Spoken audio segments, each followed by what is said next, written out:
jelas. Misal apa ada delay ya.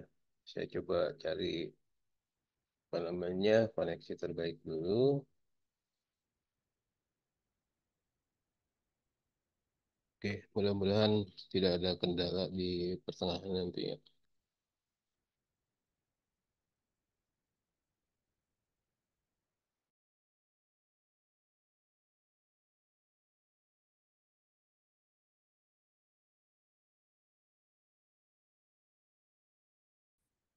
Akan masuk ke pertemuan ke-6 ya. Nanti kalau misalkan waktunya memungkinkan, kita lanjut ke pertemuan ke-7 ya. Hanya sedikit saja sebetulnya materinya hari ini. Kita akan bahas mengenai alur proses donor darah di aplikasi Sistem Informasi Donor Darah Indonesia atau SIDONI ya. Seperti apa alur prosesnya? Nanti teman-teman bisa bandingkan juga dengan yang berjalan di UTD-nya masing-masing seperti apa. Apakah ada perbedaan ataukah mungkin misalkan ada yang bisa beri masukan atau apa nanti kita bisa di apa sambil sharing di diskusi di akhir materi nanti. Oke, baik ini kita mulai pertemuan ke-6 ini. Sebetulnya alur proses donor darah di hampir semua UTD lah ya. Itu rasanya tidak berbeda jauh ya. Karena prosesnya hampir sama. Itu kalau kita lihat SOP-nya, bagaimana cara melakukan pendaftaran donor, kemudian setelah itu kegiatan donor di mana yang harus diketahui oleh pendonor, kemudian proses-proses pemeriksaan kesehatan, pengambilan darah, sampai dengan darah itu siap nanti diolah di bagian laboratorium. Nah, mungkin ada sedikit perbedaan pada prosesnya adalah cara melakukannya, tapi secara general semuanya hampir sama ya. Ya, jadi konsepnya tetap sama, cuma cara saja mungkin yang berbeda. Nah, di aplikasi Sidoni, ya kita juga tambahkan beberapa hal. Tambahkan beberapa hal terkait dengan rangkaian proses kegiatan pengambilan darah.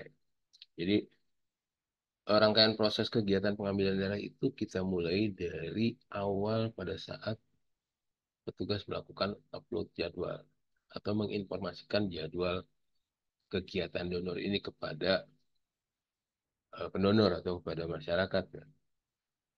Nah, ini kan konsepnya sebetulnya sama ya. Tidak mungkin donor itu bisa datang ke tempat kegiatan donor atau datang ke UTD untuk mendonorkan darahnya tanpa informasi atau tanpa mengetahui di mana saja kegiatan tersebut berada. Biasanya kegiatan mobil unit ya. Itu posisinya harus jelas di mana tempatnya sehingga donor dapat mendapatkan informasi yang baik dan sesuai dengan apa yang diinformasikan sehingga tidak terjadi miss ya. Maka dari itu yang terpenting dalam rangkaian kegiatan pengambilan darah ini yang pertama adalah kita akan melakukan penjadwalan donor. Nah, balik lagi tadi, eh, caranya mungkin bisa bisa berbagai macam cara ya. Ada yang menginformasikan via telepon, ada yang menginformasikan via medsos, menginformasikan juga misalkan via WhatsApp grup gitu ya. Kemudian juga bisa menggunakan sistem yang bisa diakses oleh pendonor. Nah, poin pertamanya adalah bagaimana kita menjadwalkan kegiatan donor darah ini supaya bisa diakses. Maka di era informasi yang terbuka ini memang seperti visi dan misi UTD itu sendiri bagaimana kita bisa memberikan pelayanan yang terbuka, pelayanan transparan dan bisa diakses oleh masyarakat luas. Lalu kemudian karena di sini di aplikasi ini juga menggunakan sistem ya, artinya masyarakat itu kita ajak untuk lebih apa, lebih berpartisipasi aktif ya untuk mendaftarkan dirinya sebagai pendonor pada sebuah kegiatan ataupun pada apa aplikasinya ya. Jadi konsepnya juga sama. Jadi ketika pendonor mendaftarkan diri ke satu kegiatan donor, maka yang dilakukan adalah yang bersangkutan mengisi inform consent, begitu kan, hampir sama atau formulir donor lah biasanya kita sebut. Nah, dari formulir donor itu pastinya kita memberikan yang namanya kode pendonor atau ID pendonor atau apalah itu ya, kartu donor dan sebagainya. Dan itu yang akan menjadi pegangan si donor tersebut. Misalkan si pendonor diberi kode A001 itu atas nama siapa. Nanti petugas itu pasti mencatat ya, baik itu di dalam database, entah itu di aplikasi semacam Excel atau apa yang berisi tentang data pendonor. Itu pastinya ada ya. Di nomor sekian itu data donornya ini, alamatnya di mana, golongan darahnya apa, gitu kan, resusnya apa, itu semua tercatat seharusnya. Baik itu secara manual maupun semi komputer atau menggunakan sistem otomatisasi. Nah, di sini di aplikasi si Joni ini, donor itu bisa mendaftarkan dirinya sendiri. Ya. Jadi download aplikasi, kemudian mendaftarkan diri dan yang bersangkutan tercatat sebagai pendonor. Baru tercatat sebagai pendonor, mendapatkan ID donor atau kode pendonor, tetapi belum melakukan transaksi donor.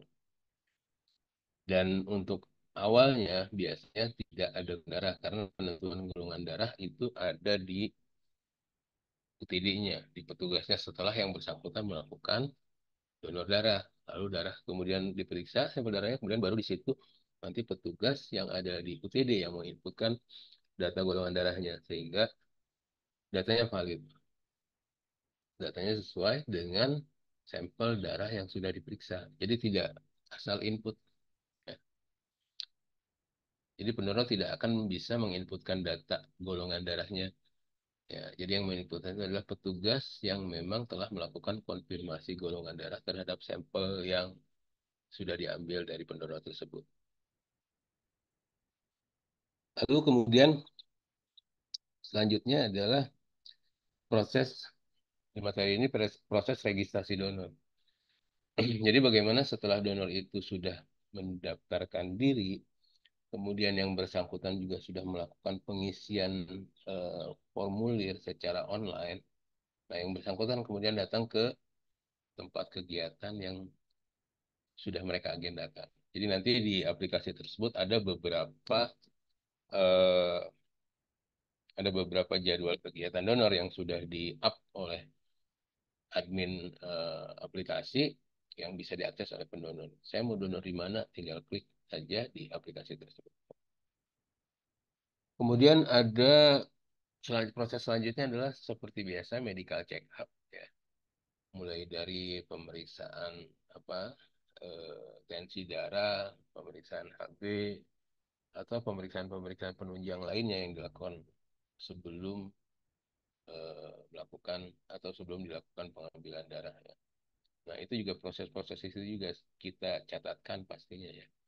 Jadi, even itu manual ya, tetap akan dicatatkan. Dan biasanya teman-teman di tempat lain mungkin yang belum menggunakan sistem akan mencatat itu pada catatan atau pada buku catatan atau pada mungkin pada komputernya masing-masing dengan aplikasi-aplikasi spreadsheet gitu ya.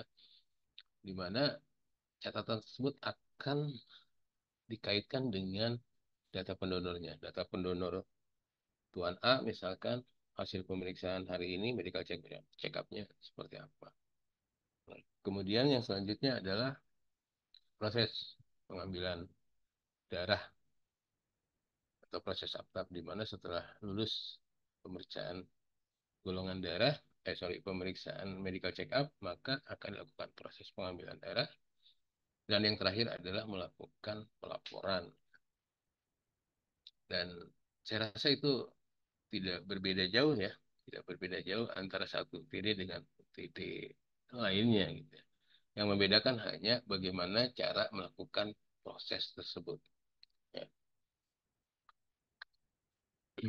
Nah, ini gambaran tentang alur proses ya, alur proses. Ya,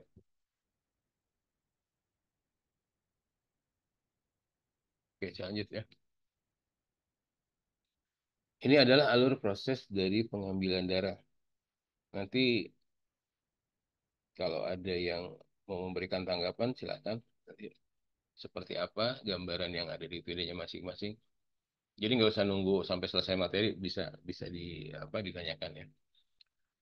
Nah, ini alur proses pada pengambilan darah di aplikasi Sidoni. Yang pertama, sesuai dengan yang tadi saya sampaikan di depan, bahwa kita akan memberikan informasi kepada masyarakat atau kepada para pendonor di mana saja sih ada kegiatan donor darah. Ya. Jadi kita sudah lakukan yang namanya keterbukaan informasi, di mana informasi itu kita sampaikan secara luas kepada masyarakat melalui aplikasi Sidoni, sehingga masyarakat yang sudah mendownload aplikasi Sidoni dan ingin melakukan donasi darah ke UTD bisa mendaftarkan diri di satu kegiatan donor. Ya, biasanya kita upload data jadwal dulu 10 ya, 1 minggu sampai 10 hari ke depan sudah kita upload, sehingga pendonor bisa memilih di mana yang bersangkutan akan melakukan kegiatan donasinya. Nah, di kegiatan donasi tersebut juga nanti ada kegiatan yang bersifat terbuka untuk masyarakat, ada kegiatan yang bersifat tertutup, misalkan di komunitas-komunitas tertentu, di perusahaan itu biasanya bersifat tertutup karena hanya berlaku untuk karyawan-karyawan yang ada di perusahaan tersebut. Nah, itu nanti masyarakat bisa mengakses itu.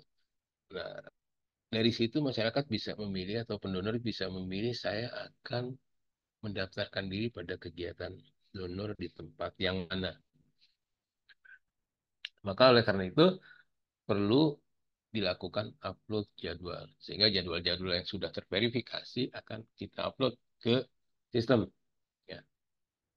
Tadi yang saya sampaikan biasanya kita lakukan 7 hari sebelumnya atau 10 hari sebelumnya. Sehingga 7 atau 10 hari sebelumnya itu sudah dilakukan pemetaan, sudah dilakukan eh, verifikasi terhadap koordinator kegiatannya bahwa jadwal tersebut sudah fix sehingga bisa di-up ke dalam sistem. Nah, setelah di-upload ke sistem dan masyarakat bisa mengakses, kemudian masyarakat atau pendonor ini bisa mengakses dan melakukan atau membuat agenda kegiatan. Nah, untuk pendonornya sendiri, untuk pendonornya masing-masing. Mereka akan buka aplikasi dan di situ mereka akan bisa memilih UTD mana yang akan mereka datangi. Jadi di dalamnya ada beberapa UTD yang sudah menggunakan aplikasi, maka yang bersangkutan bisa mendonorkan darah di tempat tersebut. Tidak terbatas pada tempat domisilinya. Misalkan eh, Tuan A mendaftar sebagai pendonor itu di Kabupaten Tangerang. Tapi kebetulan pada saat yang bersangkutan atau Tuan A ini sudah waktunya donor, beliau ingin mendonorkan darah, tetapi berada di daerah lain yang kebetulan juga sudah menggunakan aplikasi Sidoni, maka Tuan A ini bisa memilih wilayah mana dia akan mendonorkan darah. Jadi tidak terbatas pada tempat Tuan A ini mendaftarkan diri. Lalu setelah itu, maka proses berlanjut, pendonor ini akan mengisi data-data yang diminta. Ya, data-data yang diminta. Jadi kalau biasanya pendonor itu datang mengisi formulir, dan formulir itu kan yang kita isi biasanya ya profil diri pendonornya ya kan, profil profil kita sebagai pendonor, misalkan nama siapa, nomor telepon, dan itu terus berulang. Padahal itu pekerjaan yang sebetulnya cukup dilakukan sekali. Dalam hal ini kita bakukan dalam master data. Jadi untuk pendonor itu nggak perlu diisi ulang sebetulnya selama memang tidak ada perubahan. Dan kalaupun ada perubahan, maka si pendonor bisa melakukan perubahan pada profil pendonor.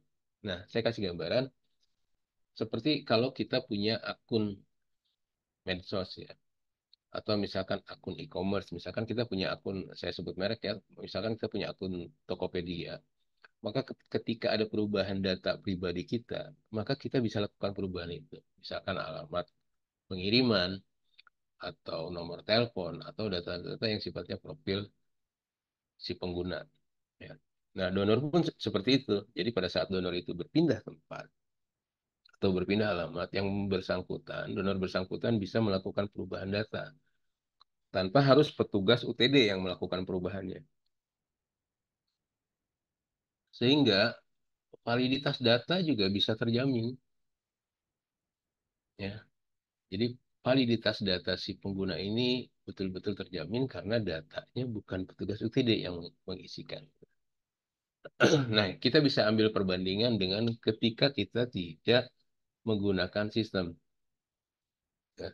Datang pendonor A, kemudian sudah isi data, tercatatlah dia sebagai misalkan Tuan A dengan alamat ini dan nomor telepon sekian.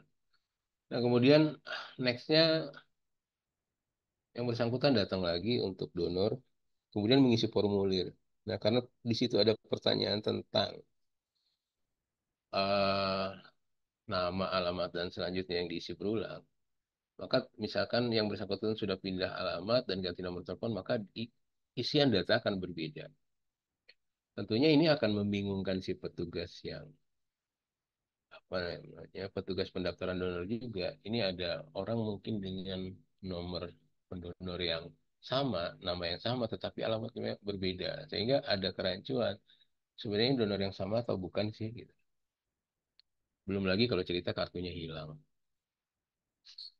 Di pendonornya berapa? Waduh, nggak tahu juga. Itu karena kartu donor itu bukan kayak kartu ATM yang disimpan atau kartu kredit yang disimpan dijaga dengan baik-baik. Ya, kartu donor itu mungkin karena nanti kita datang donor juga nanti bisa kok minta lagi kayak begitu ya. Nah, sehingga validitas data ini dapat tetap terjaga dengan baik ya. Oke, selanjutnya setelah melakukan apa namanya, registrasi dulu, sudah membuat agenda, lakukan registrasi, datang ke tempat kegiatan, nanti ada verifikasi dari petugas. Ya, petugas registrasi ini akan melakukan verifikasi secara onsite ya. Tadi pendonornya sudah isi nih, sudah daftarkan diri secara online, kemudian sudah mengisi agenda, membuat agenda, mendaftarkan diri, mengisi form secara online. Setelah itu yang bersangkutan datang pada kegiatan yang dituju.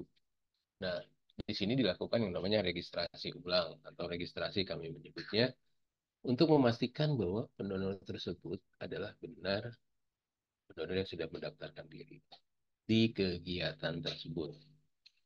Walaupun secara sistem ya sudah bisa kita lihat, tapi itu tetap kita lakukan validasi, kita lakukan verifikasi. Kemudian perlu juga jika diperlukan ditambahkan data-data yang kurang lengkap, dikonfirmasi ulang dengan pendonornya, seperti misalkan eh, apa namanya,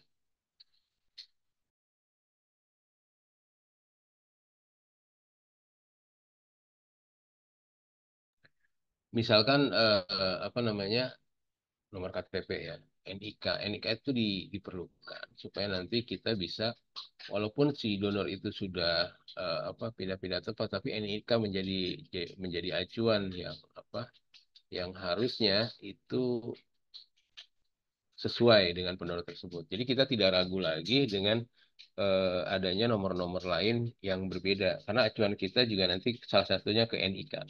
Ya. NIK ini perlu diverifikasi oleh petugas registrasi supaya untuk memastikan bahwa yang bersangkutan benar donor tersebut. Ya. Nah, kemudian setelah itu baru dilakukan yang namanya pencetakan inform consent atau apa, formulir formulir donor ya, dari formulir donor. Nah, pertanyaannya apakah masih perlu itu dicetak? Ini tetap perlu ya. Kalau kalau di sistem yang apa namanya sifatnya manual, yang bersangkutan isi, kemudian ditandatangani dan setelah itu dijadikan sebagai bukti ya. Inform consent itu dijadikan sebagai bukti bahwa yang bersangkutan sudah mendaftarkan diri dan sudah mendapatkan penjelasan tentang apa inform consent ya. Karena di inform consent itu ada beberapa hal yang perlu persetujuan dari pendonor. Karena pengambilan darah ini adalah sebuah tindakan medis yang memerlukan persetujuan dari pendonor. Nah, bedanya tadi saya sebutkan di awal, yang beda cuma caranya.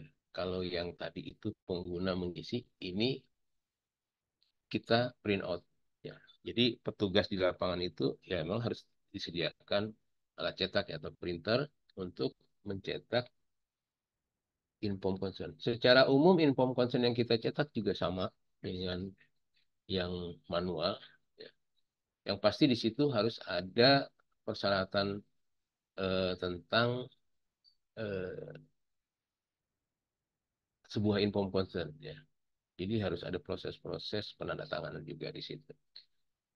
Dan ini menjadi alat bukti kita ketika terjadi sesuatu yang tidak diinginkan ya. Sama seperti kasus tindakan-tindakan medis yang lain, di mana sebelum dilakukan tindakan medis maka diperlukan tanda tangan dari penanggung jawab atau tanda tangan dari si pasiennya. Nah, selanjutnya setelah data-data diverifikasi dan ini juga salah satunya adalah untuk memastikan bahwa pendonor tersebut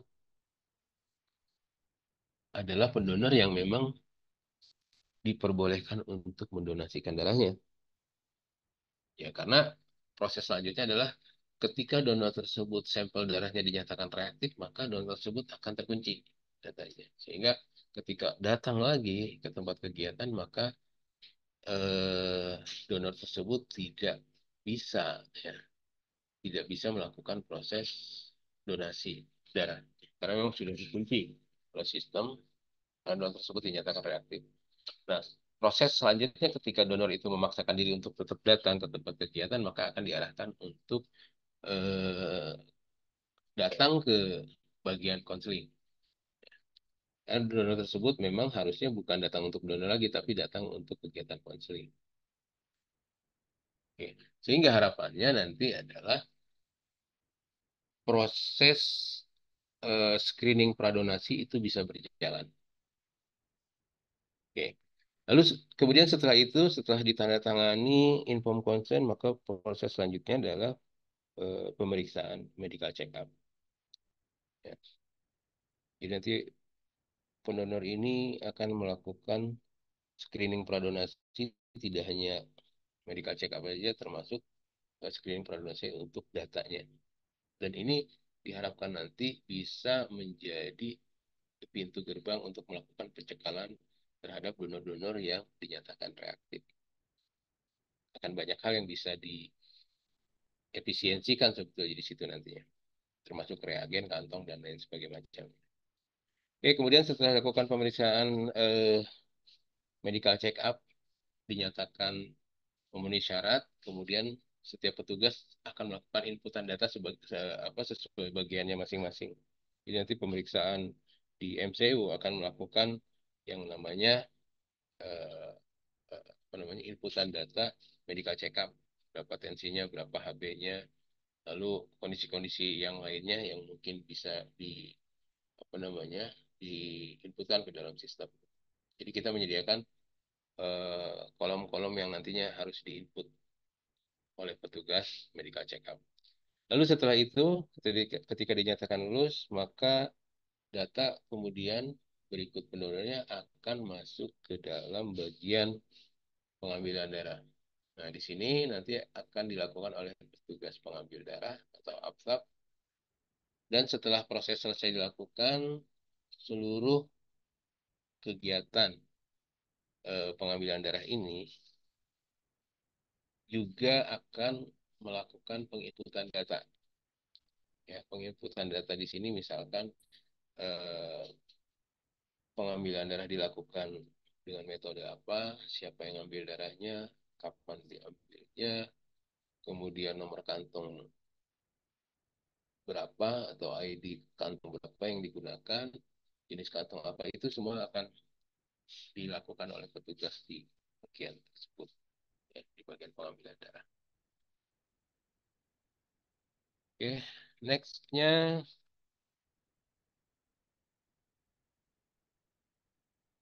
ini tadi sudah dijelaskan seperti apa jadwal kegiatan. Nanti jadwal kegiatan diinputkan oleh bagian P2DS biasanya di kami ya. Nah, ini prosesnya ya. Saya sebelum saya praktekkan mungkin saya akan berikan gambaran prosesnya seperti apa. Yang pertama, eh, saya kemarin sudah berikan juga ya. Itu bisa teman-teman akses menggunakan aplikasi Sidoni Edukasi ya. Ini setelah kita masuk ke Sidoni Edukasi, lalu kita isi akunnya, kemudian kita isi passwordnya, maka tampilannya akan muncul seperti ini. Ini yang namanya Sidoni Donor. Di dalamnya ada kegiatan, ada di dalamnya itu ada proses-proses rangkaian, ya, rangkaian proses atau menu-menu yang digunakan untuk mengelola kegiatan donor darah. Ya. Yang saya berikan itu adalah akses untuk admin sehingga akan muncul seluruhnya. Ya. Di pertemuan sebelumnya saya sampaikan bahwa setiap petugas akan memiliki akses yang berbeda, akan memiliki akun yang berbeda. Nah, pada pada prosesnya atau pada proses nyatanya bahwa tidak semua petugas bisa melihat menu-menu yang ada di sini. Jadi dibatasi. Jika yang bersangkutan petugas aptab, mungkin petugas aptab itu hanya diberikan dua akses. Yang pertama sebagai petugas pemeriksa kesehatan atau MCU, yang kedua sebagai petugas pengambil darah. Atau mungkin juga kalau dirangkap-rangkap kerja bisa juga sekaligus sebagai petugas registrasi.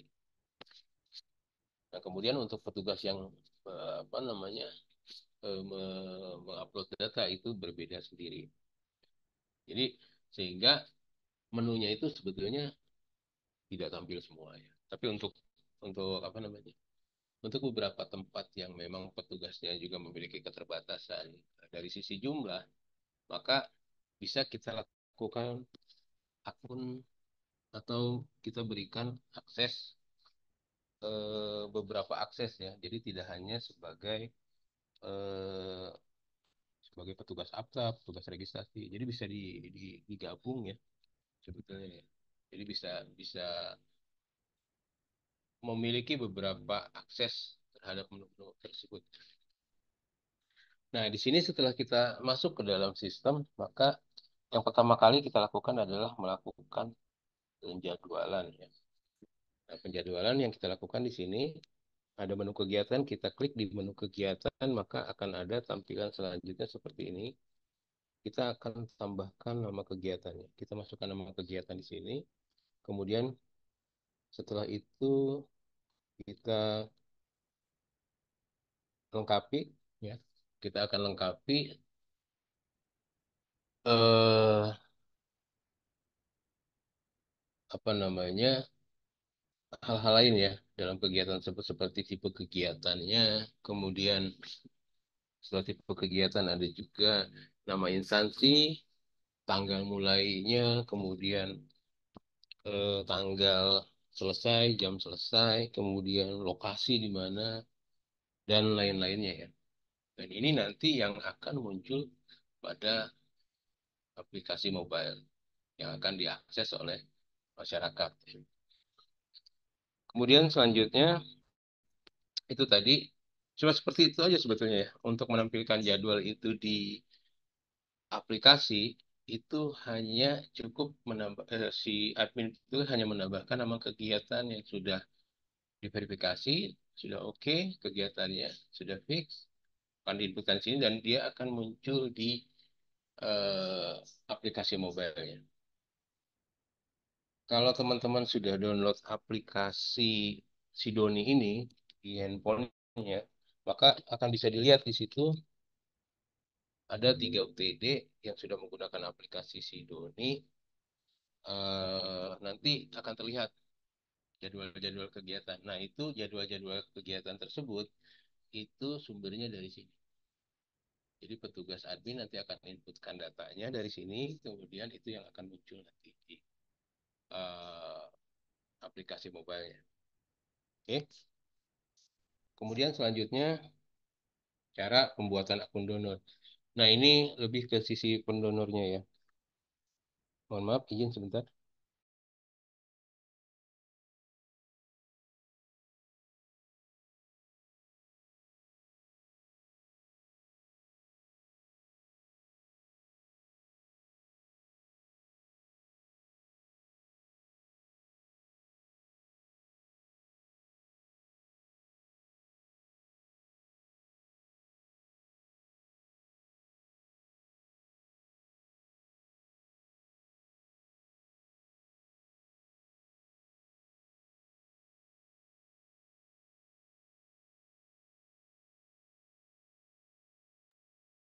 Ya, sorry.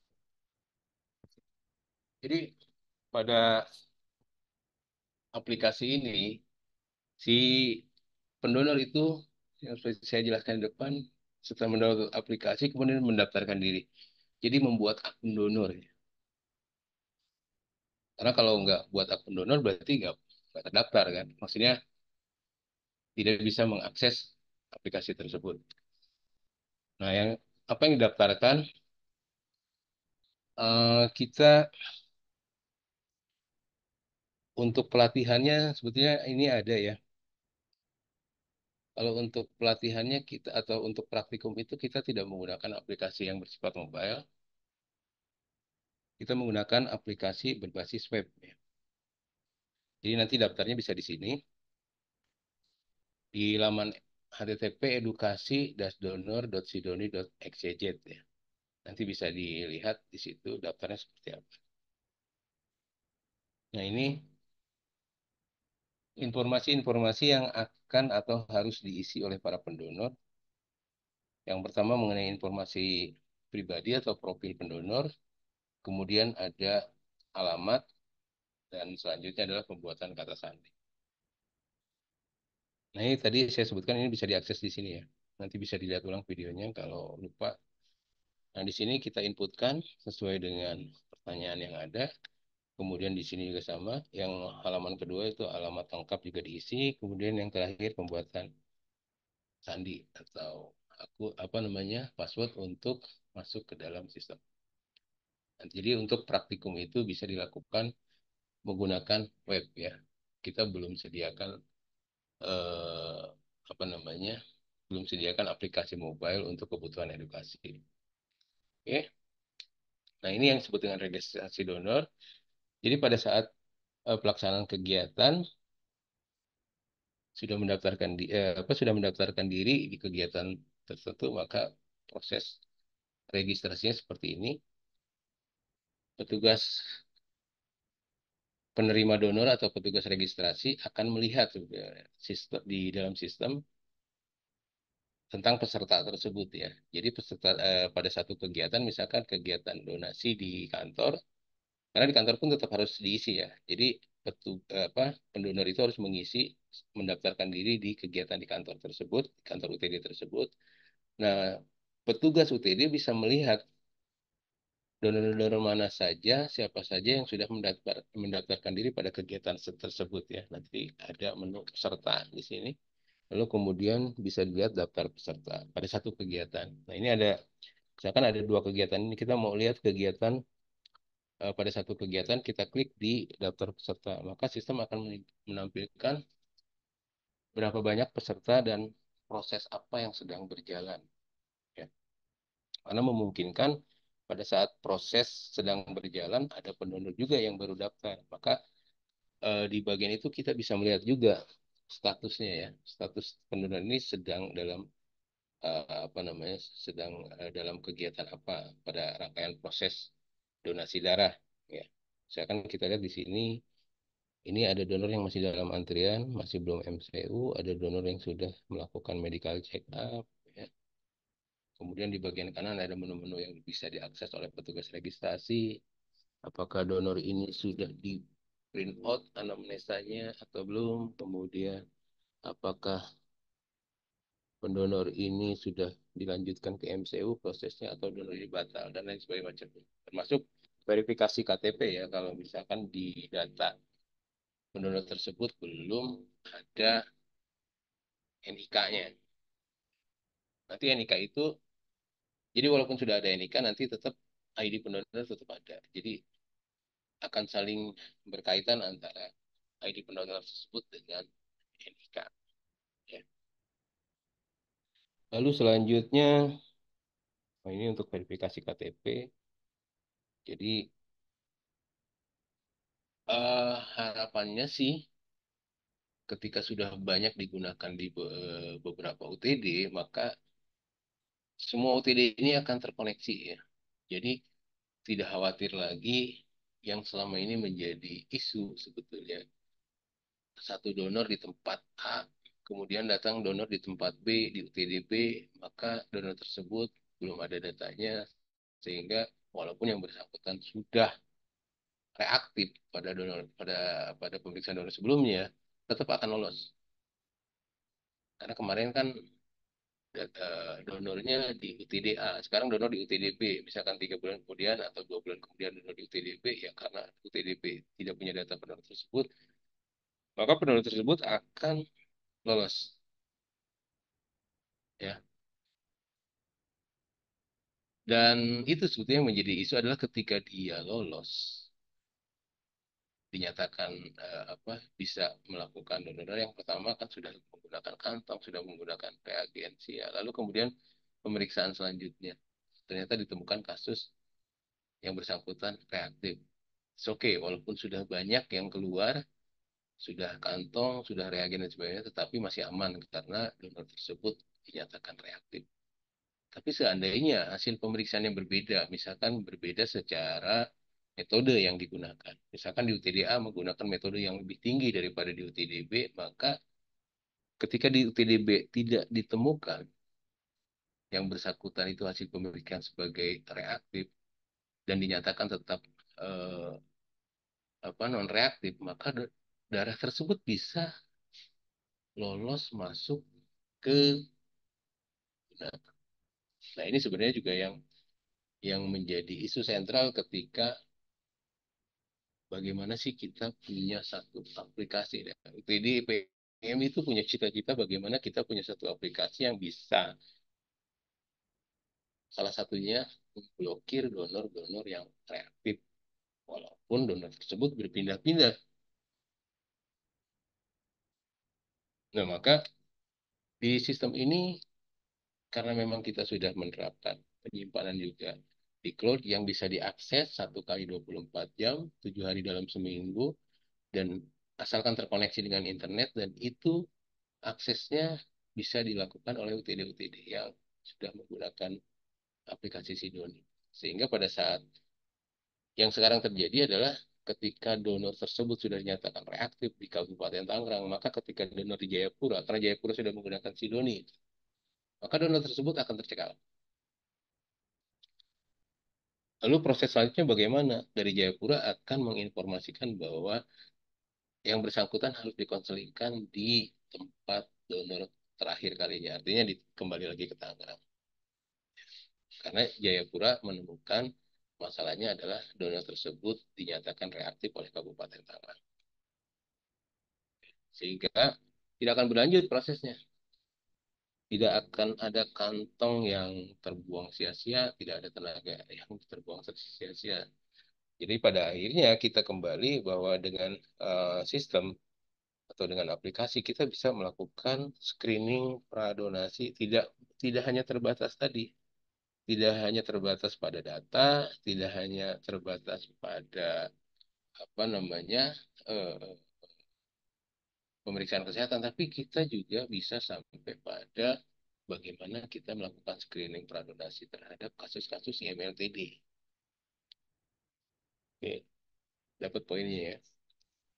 Nah, lalu setelah kembali lagi, lalu setelah dinyatakan valid, datanya terverifikasi, maka yang selanjutnya dilakukan adalah melakukan pencetakan apa namanya inform consent ya. Nah, ini inform consent ini nanti bukan diisi oleh petugas seperti halnya kita melakukan pengisian manual, tetapi dilakukan oleh sistem. Jadi pendonor melakukan inputan, petugas melakukan inputan, nanti sistem akan mencetak ini. Ini sama persis dengan formulir yang digunakan secara manual. Ya. Nah, ini bagian-bagiannya. Bagian atas ini ada informasi mengenai donor. Misalkan seperti ini, nama lengkap, kemudian kode pendonor, nomor kartu donor, kemudian ada nomor KTP, ada alamat, ada nomor telepon.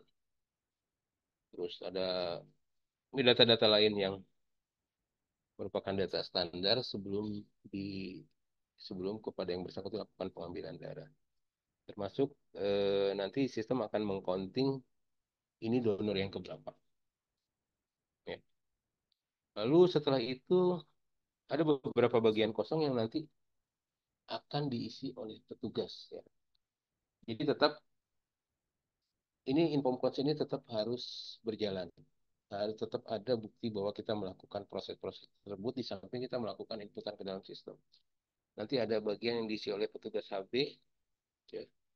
Jadi ada nama petugas HB-nya, nilai HB-nya berapa itu harus diinput. Nanti petugas tersebut juga yang menginputkan ke dalam sistem. Walaupun sebetulnya secara sistem ini formulir ini sebetulnya bisa dihilangkan. Artinya ketika petugas HB melakukan pemeriksaan HB, hasilnya akan langsung diinputkan di sini pun sebetulnya bisa diinputkan di dalam sistem ya. Tetapi persyaratan eh, yang ada mewajibkan adanya inform consent. Tidak boleh hanya dalam bentuk elektronik. Terus selanjutnya ada petugas aptab yang mengisi ini, ya. Kemudian menempelkan barcode, barcode yang kemarin di pertemuan kemarin kita buat ada beberapa barcode nomor kantong, ya. Ada yang A, B, dan ini ditempelkan di sini.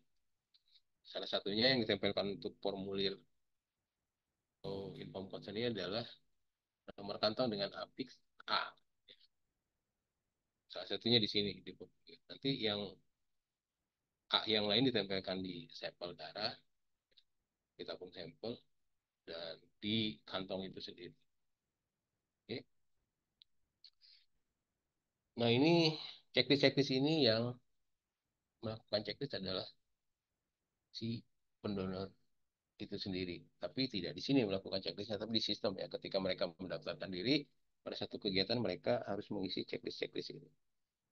Nah, tinggal tap-tap saja di pertanyaan-pertanyaan yang diberikan oleh aplikasi. Nanti aplikasi akan mengirimkan itu ke database dan petugas yang melakukan pencetakan inform consent ini. Jadi tidak ada kekhawatiran ini akan salah. Nah, selanjutnya adalah proses medical check up. Medical check up, tadi saya sudah jelaskan di depan, prosesnya adalah setelah registrasi on-site dilakukan, kemudian inform consent sudah dicetak, maka selanjutnya adalah tugas dari petugas medical check up. Apa saja yang diinputkan di medical check up? Nah, ini dia. Jadi pada saat selesai melakukan pemeriksaan kesehatan, maka selanjutnya petugas medical check up akan melakukan penginputan data. Nah, ya, di sini eh, kita ada dua pilihan. Yang pertama MCU yang bersifat reguler, yang kemudian MCU non reguler. Nah, MCU non reguler itu digunakan untuk donor-donor tertentu ya, seperti donor aferesis. Ya.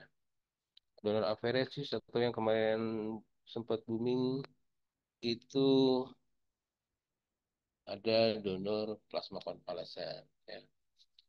Ada ya pokoknya selain dari apa namanya selain dari donor biasa maka itu dikategorikan sebagai donor non reguler. Nah, kemudian dari situ setelah dilakukan pemeriksaan maka kita akan petugas yang melakukan pemeriksaan MCU akan dihadapkan pada tampilan seperti ini maka dilakukan apa namanya penginputan data dengan menggunakan menu edit di sebelah kanan itu di bawah print anamnesa. Di sini juga data sudah berubah menjadi lulus MCU. Kan tadi ada data yang belum MCU, data yang sudah MCU, data yang lulus MCU. Jadi setiap setiap aliran data itu akan memiliki status yang berbeda. Jadi data yang muncul di bagian MCU reguler ini hanya data yang sudah dilakukan pemeriksaan MCU.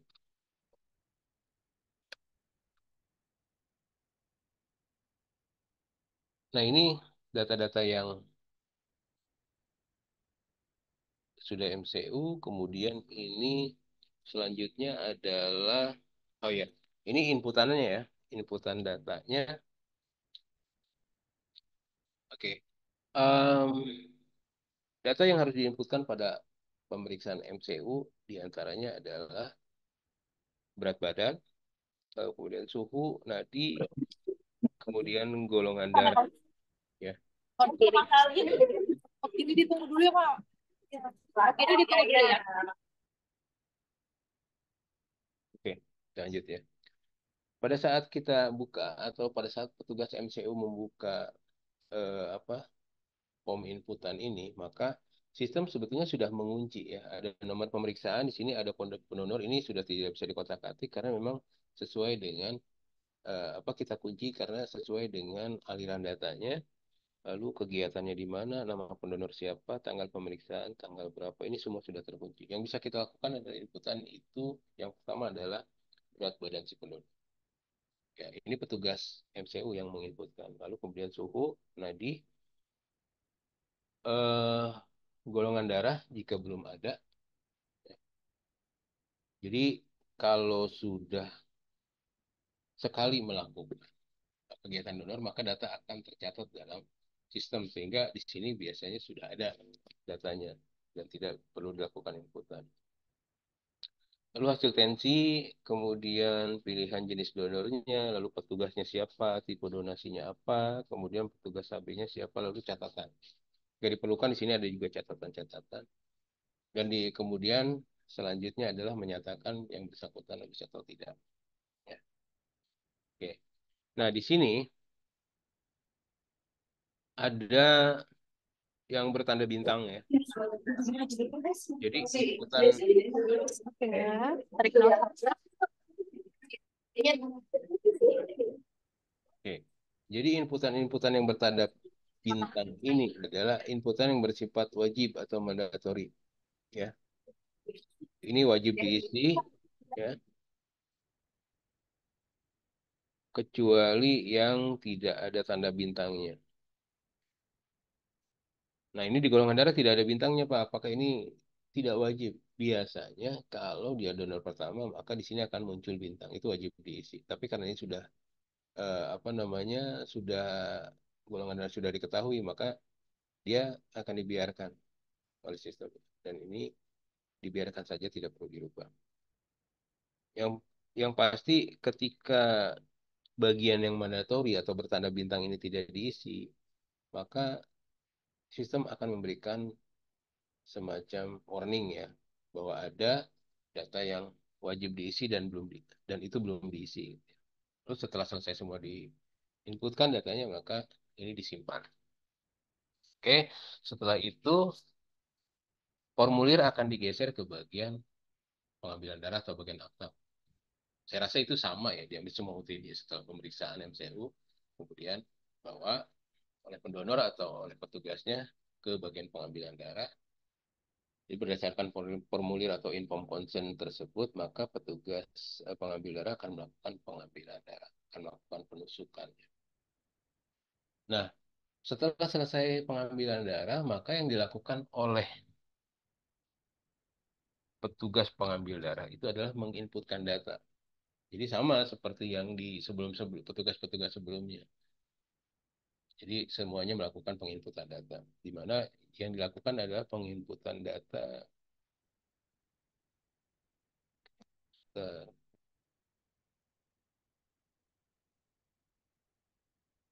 kayak seperti ini ya. Tadi di bagian MCU sudah, kita sekarang ke bagian pengambilan darah atau bagian apa. Nah, jadi pada saat kita klik di bagian pengambilan darah ini, maka akan muncul data-data seperti ini. Ya. Ini adalah data-data hasil MCU tadi. Kalau dia tidak lolos MCU, datanya tidak akan muncul di sini. Oke. Nah, apa saja sih yang diinputkan di situ? Nah, ini ya. Pertama ada data-data sini ada tanggal donornya, wajib diisi, kemudian cara pengambilan darah ini pilihan, apakah pengambilan darah biasa atau apa. Kemudian nomor kantong ini penting ya. Nomor kantong eh, itu nomor kantong yang pastinya sudah terdaftar.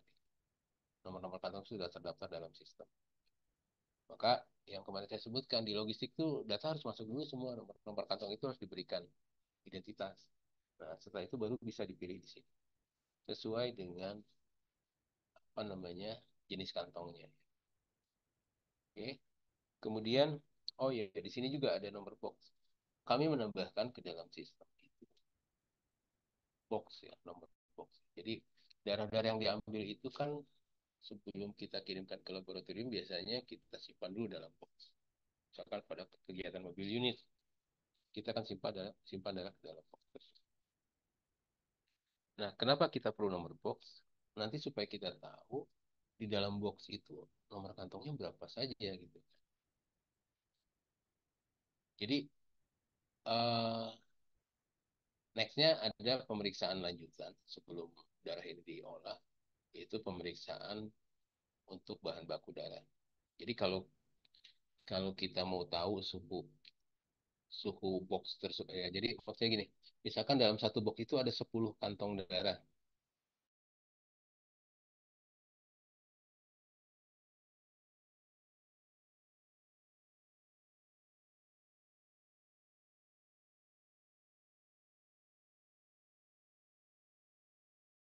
periksa saja. Atau misalkan ada suhu yang bermasalah.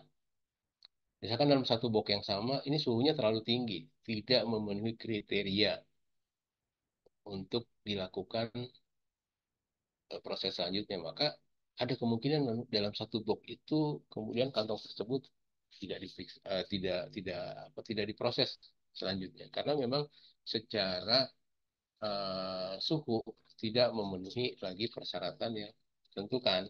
Ya. Ya, kemudian di sini ada volume darah yang diambil, kemudian ada nama dokternya, kemudian ada petugas yang melakukan pengambilan darah, waktu pengambilan, waktu selesai. Nah, ini juga ada beberapa data yang bersifat mandatori. Dan mandatori itu berarti harus diisi, harus diisi. Karena kalau tidak diisi, dia tidak mau ya, tidak mau lanjut ke prosesnya, tidak mau lanjut ke depan. Nah, setelah selesai semua diisi, maka kita akan simpan data tersebut dan data tersebut terrecord di dalam sistem. Nah, selanjutnya adalah pelaporan.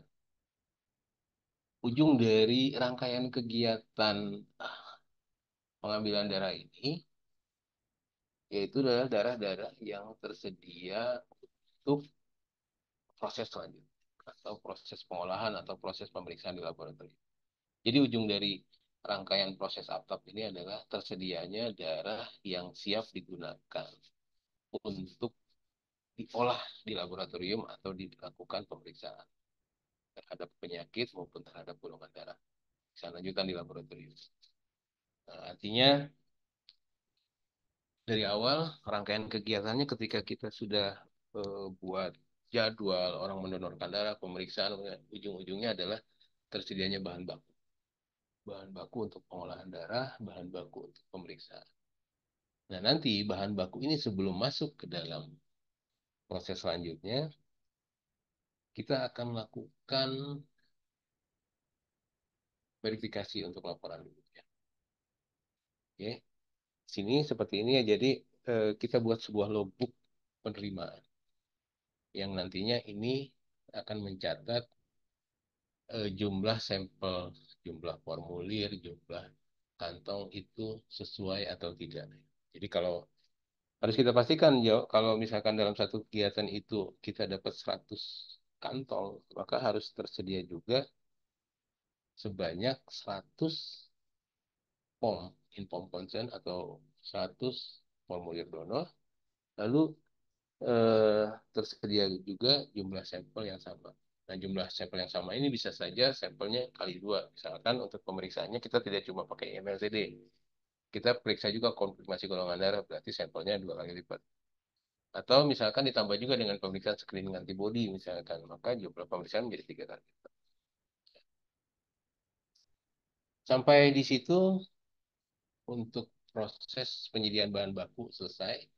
Kemudian mungkin saya akan tambahkan satu materi lagi, ini sedikit saja sebetulnya. Sebagai lanjutan dari proses tadi ya, proses pengambilan darah, itu yaitu proses penapisan ya. Proses penapisan.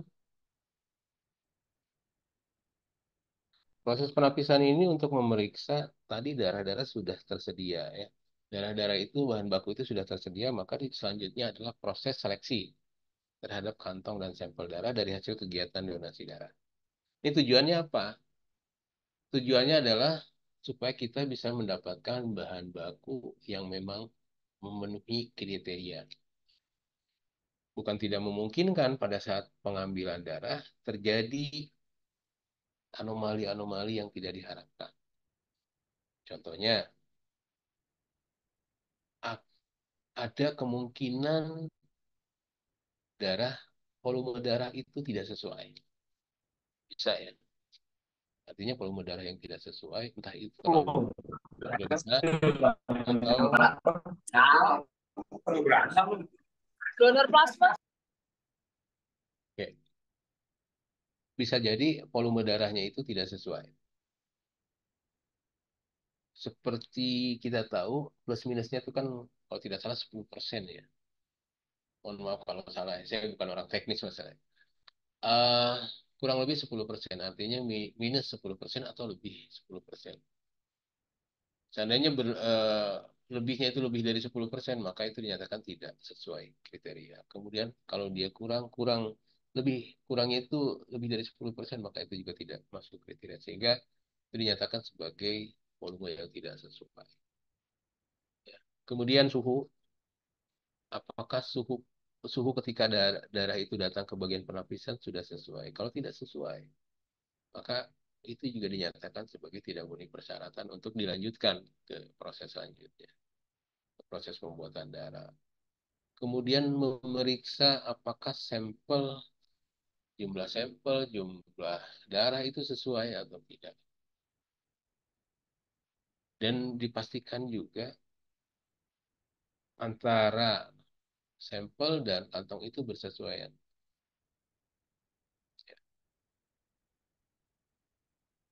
Jadi kantongnya ada, sampelnya ada. Misalkan kantong nomor 3603 sekian sekian sekian itu misalkan sama dengan sampel itu harus tersedia. Jadi harus match ya. Nah, setelah itu baru kita masuk ke pemeriksaan-pemeriksaan selanjutnya. Setelah dinyatakan dari bagian ini, oke, maka itu baru bisa dilakukan proses selanjutnya. Nah, ini yang apa yang akan dicek nanti di bagian penapisan. Di antaranya ya kesesuaian jumlah kantong, golongan darahnya sesuai atau enggak, ya. Kemudian jenis kantongnya sesuai atau tidak, ada tidak tanda kebocoran, apakah ada tanda hemolisis atau leukemik. Nanti dicek juga warna plasma, ya. Karena pada saat pengambilan mungkin kita tidak bisa menyatakan sebelum diambil ya, menyatakan bahwa yang bersangkutan itu plasmanya keruh atau tidak. Gitu kan. Itu kan setelah diambil darahnya. Kemudian waktu pengambilan sesuai atau tidak, kemudian kesesuaian volume darah. Sama untuk sampel darah juga kesesuaian sampel, tanda hemolisis, kemudian lipemik, dan volume sampel apakah ini persyaratan yang di, apa yang berlaku ya. Nah, penapisan ini nanti akan berisi beberapa inputan data, lalu juga eh, hasil akhir atau pengambilan keputusan dari bagian penapisan untuk menyatakan ini lulus atau tidak. Lalu nanti setelah itu outputnya adalah lembar penyerahan sampel atau penyerahan kantong. Jadi nantinya setelah data diinputkan, sampel-sampel darah diserahkan ke bagian pemeriksaan di laboratorium, nanti berikut juga dengan lembar penyerahannya. Harus sesuai lembar penyerahan dengan jumlah yang diserahkan. Dan itu juga eh, ditandatangani oleh bagian menyerahkan, ditandatangani oleh bagian yang menerima. Jadi sebagai bukti bahwa proses sudah berjalan. Jadi tidak boleh juga, misalkan hanya darah yang diserahkan, ternyata formnya tidak diserahkan. Sehingga pada saat ada masalah nanti bisa salah nih yang menyerahkan karena tidak ikut menyerahkan apa namanya eh, lembar penyerahannya. Begitu juga yang menerima. Jadi harus ada di dalam SOP tertera ya harus dilaksanakan. Nah ini proses-proses di dalamnya. Jadi pada saat penapisan menerima darah dan apa data-data dari bagian pengambilan darah, maka ini akan dilanjutkan proses pemeriksaan bahan baku tersebut ya. Jadi darah nanti diperiksa tuh semuanya, sampel diperiksa semua, dan itu satu persatu. Jadi jangan berpikir random ya, lakukan secara random tidak. Ini kita lakukan satu persatu. Nomor kantong sekian, ambil kantongnya, ambil sampelnya, periksa, oke sesuai, baru ya, kita update datanya yang kita lakukan di sini. Nanti di sini hasil QC apa namanya di bagian kiri bawah itu ada kita akan menyatakan hasil QC-nya itu lulus atau tidak. QC bahan baku ya.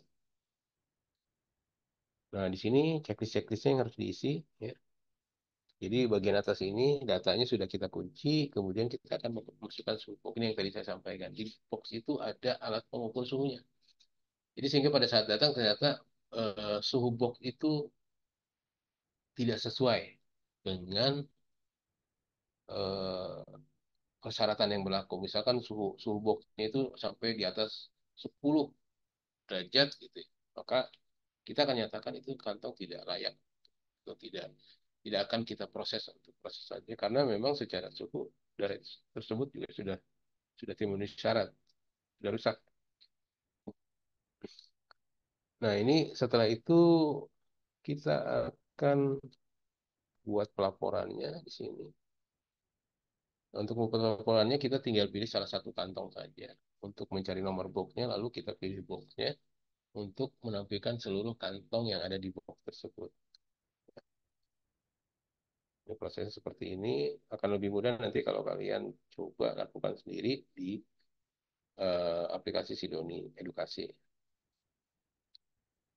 Ya, nanti tinggal di sini mau ke bagian mana ini diserahkan, nanti di cross check di sini, dicek, lakukan cek poin mana. Maka akan ditampilkan lembar-lembar pelaporannya seperti ini. Jadi tidak perlu menulis lagi satu persatu gitu. Ya, karena data sudah ada semuanya. Oke, itu tambahannya. Nextnya mungkin nanti saya share ke Mbak Mega untuk materinya ya. Atau panduannya lebih tepat panduan penggunaan aplikasi Sidoninya. Nanti saya serahkan ke Mbak Mega bisa di-share ya. Untuk minggu depan kalau tidak salah UTS itu bahannya tidak akan terlalu jauh dari apa yang sudah saya sampaikan sampai hari ini. Dan yang dari awal ya dari ketemu sama Dokter Jenal sampai saat ini itu bahannya itu ya. Oke, kita langsung ke diskusi mungkin. Ada yang mau menyampaikan pertanyaan atau pendapat atau mau komparasi dengan di UTD-nya masing-masing silahkan.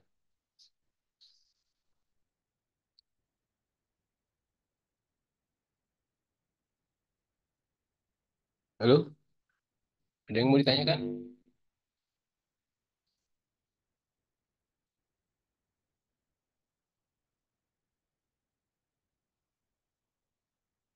Sambil menunggu pertanyaan, ini saya coba untuk nanti teman-teman cek juga gitu ya.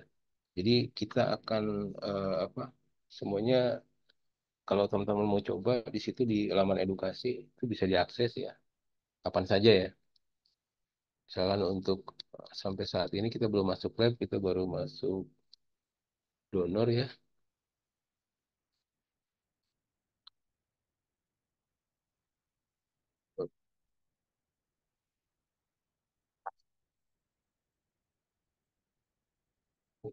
Tadi sudah di-share juga di kolom chat sama Mbak Mega untuk aksesnya.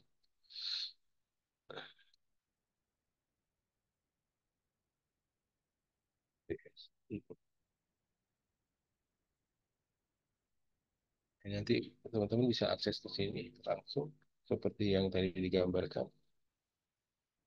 Nah, ini live ya. Jadi artinya walaupun dummy tapi ini adalah real time ya. Ini bisa teman-teman lihat di sini. Ini hari Sabtu tanggal 27 April. Ini jam 10.22 ya. Sesuai dengan waktu hari ini. Nah, ini contohnya seperti ini kegiatan. Nah, misalkan kita mau buat kegiatan, kita tambahkan kegiatan, lalu kita isi.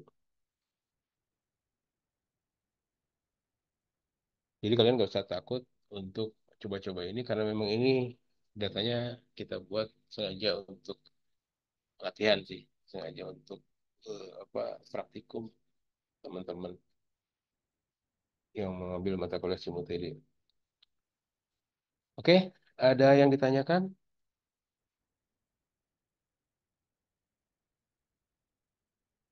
Ini tidak jauh ya, tidak jauh dari, saya rasa tidak jauh dari proses-proses yang ada di UTD masing-masing. Betul cukup?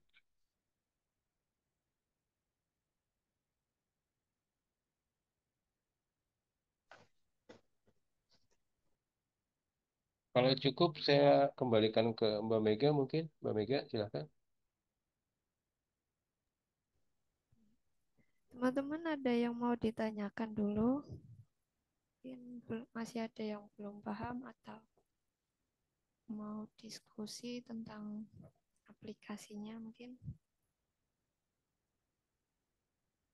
Kayaknya ini pada masih nyambi kerja ya. Oh, iya. Ya, baik.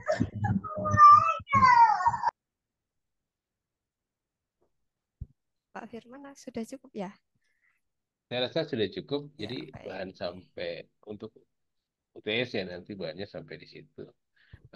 Nanti mohon izin, Mbak, saya mungkin kirim via WA-nya Mbak Mega ya Boleh. untuk panduannya ya. Ya, boleh. Oke. Nanti saya share hari ini ya. Nanti Ya. teman-teman bisa nyoba dulu untuk setidaknya paham untuk alurnya. Jadi nanti kebanyakan soal yang diujikan itu tentang alurnya ya. Jadi Ya. minimal paham alurnya dulu. Oke, nanti saya share di adlin ya, teman-teman materinya. Oke, mungkin kalau tidak ada pertanyaan, saya akhiri saja untuk pertemuan hari ini.